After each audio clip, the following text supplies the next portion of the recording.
Her words hung in the air between us, fragile and honest.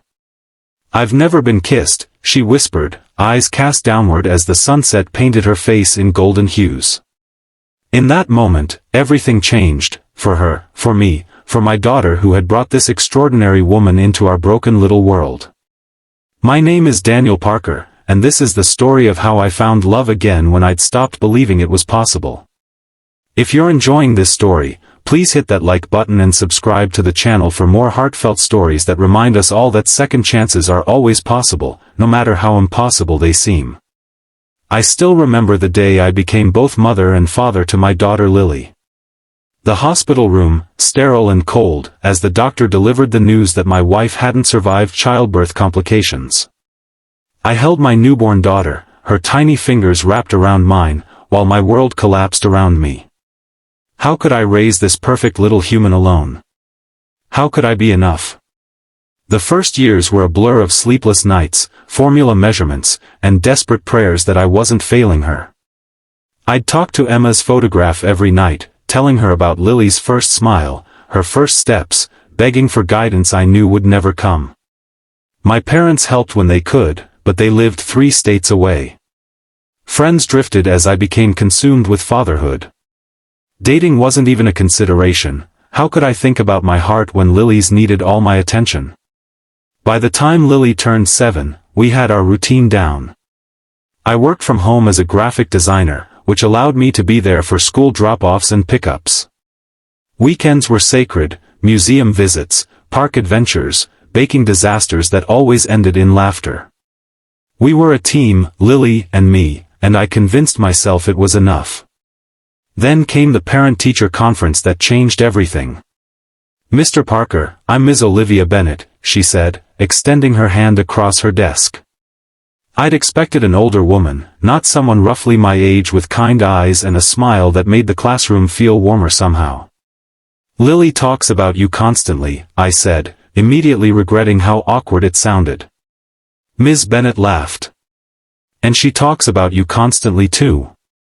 Actually, that's partly why I wanted to meet with you specifically." My heart dropped. "Is something wrong?" "Not wrong, exactly." She hesitated, tucking a strand of auburn hair behind her ear. "Lily wrote a story for our creative writing assignment. The prompt was, 'My hero,' and she wrote about you." She handed me a construction paper booklet covered in Lily's distinctive crayon illustrations. The story inside brought tears to my eyes. Lily had detailed how I made her lunch every day with little notes inside, how I learned to braid her hair by watching YouTube tutorials, how I never missed a dance recital even when I had important work deadlines. But the last page hit me hardest. "My daddy is the best daddy in the world, but sometimes he looks sad when he thinks I'm not looking. I wish he had a special friend like I have my best friend Emma. Then maybe he wouldn't be lonely anymore." I looked up to find Ms. Bennett watching me with gentle understanding. "Children see more than we give them credit for," she said softly. I didn't realize she noticed. I managed, my voice thick. "Mr. Parker." "Daniel, please." "Daniel. I hope you don't mind me saying this, but as someone who works with children, I can tell you that Lily is one of the most well-adjusted, kind-hearted students I've ever taught. Whatever you're doing as a single parent, you're doing it right." Her words were like rainfall after a drought I hadn't acknowledged. I thanked her, tucked Lily's story into my jacket pocket, and left with an inexplicable lightness in my chest. That night, after tucking Lily in, I sat on my back porch and really thought about my life for the first time in years. Had I been lonely? Yes. Had I used Lily as an excuse to avoid risking my heart again? Absolutely. But was that fair to either of us? The next parent-teacher conference, I arrived early. Ms. Bennett, Olivia, seemed surprised but pleased. "I brought coffee," I said, holding up 2 cups. "I didn't know how you take it, so I brought cream and sugar packets too."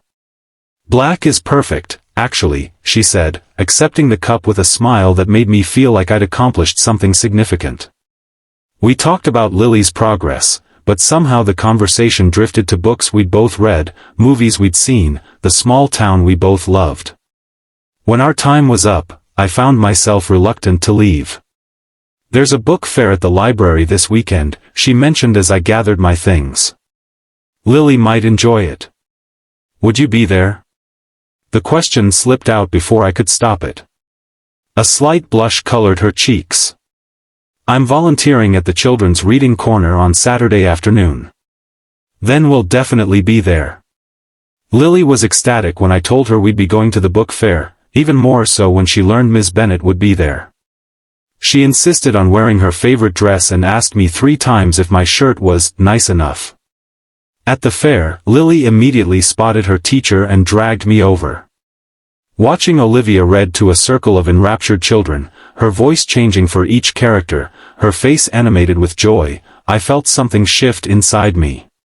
This wasn't just attraction, it was admiration, respect, a recognition of someone who loved what they did as much as I loved being Lily's dad. After her reading session, Olivia joined us for lunch at the cafe next door. Lily dominated the conversation, bouncing between topics with the energy only a 7-year-old possesses. I noticed how Olivia never talked down to her, how she asked questions that made Lily think, how she laughed genuinely at Lily's jokes. When Lily went to look at the dessert display, Olivia turned to me. "She's remarkable," she said.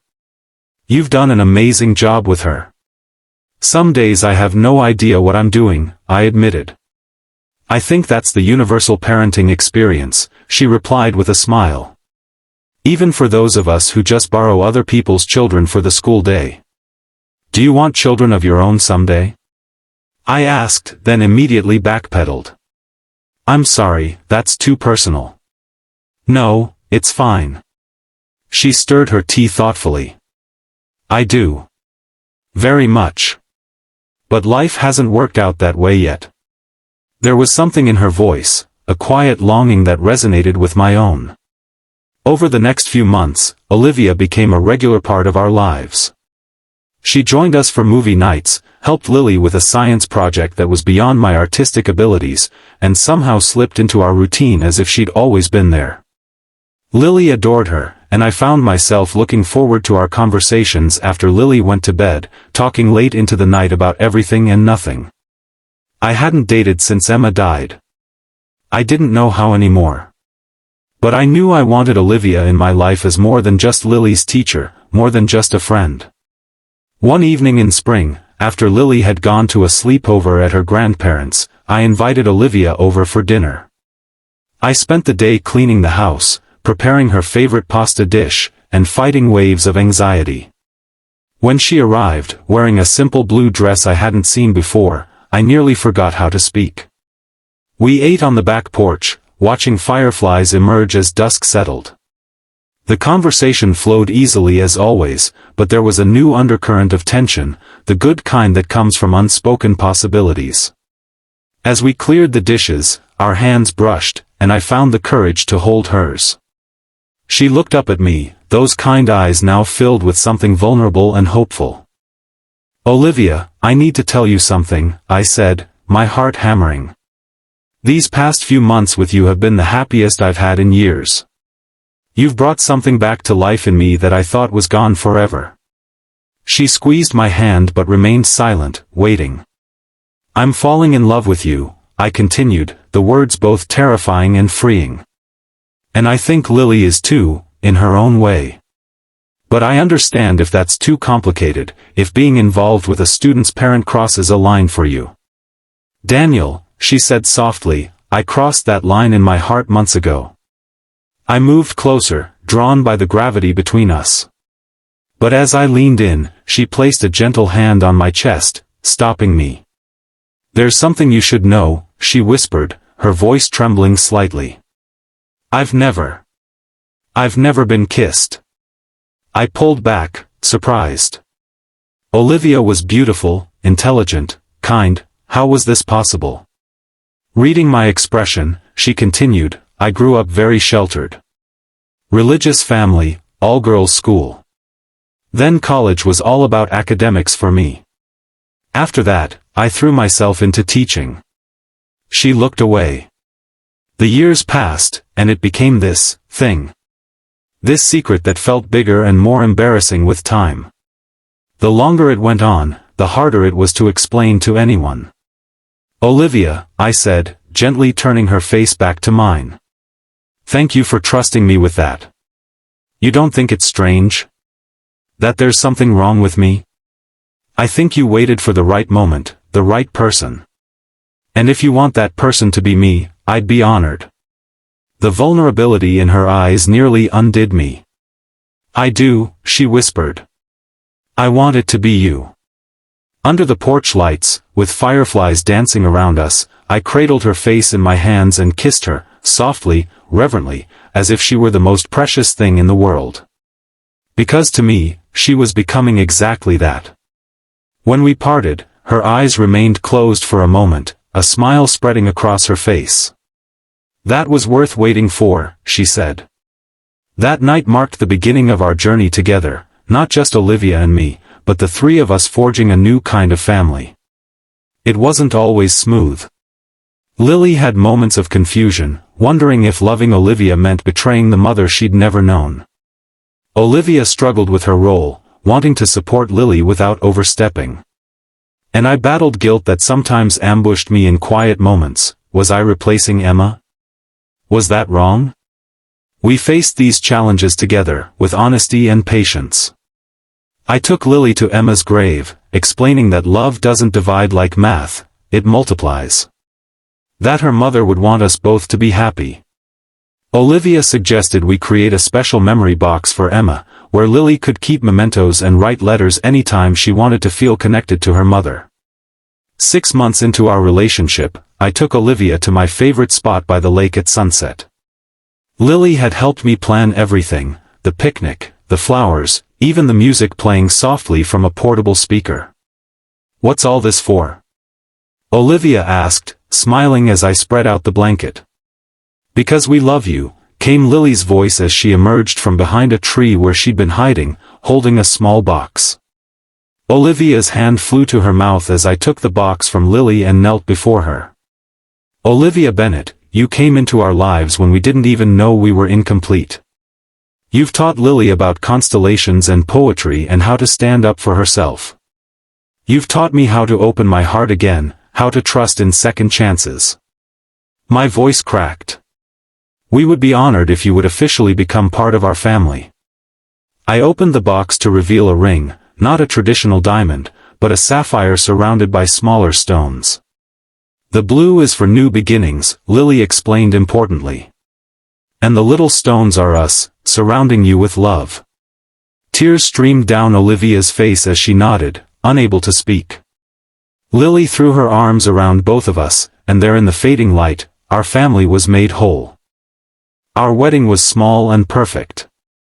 Lily served as both flower girl and best man, taking both roles very seriously. Olivia's parents, who had come to accept our relationship after initial reservations, watched with tearful smiles as their daughter began her new life. My parents, who had adored Olivia from the first meeting, beamed with approval. During our vows, I promised not only to love and cherish Olivia, but to honor Emma's memory and the gift she had given me in Lily. Olivia promised to love both me and Lily unconditionally, to create a home where memories of the past could live peacefully alongside hopes for the future.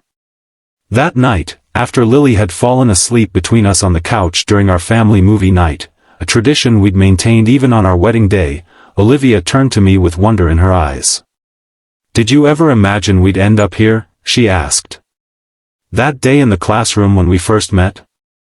I looked at my daughter, peaceful in sleep, and at my wife, radiant with happiness, and felt a completeness I'd thought was forever beyond my reach.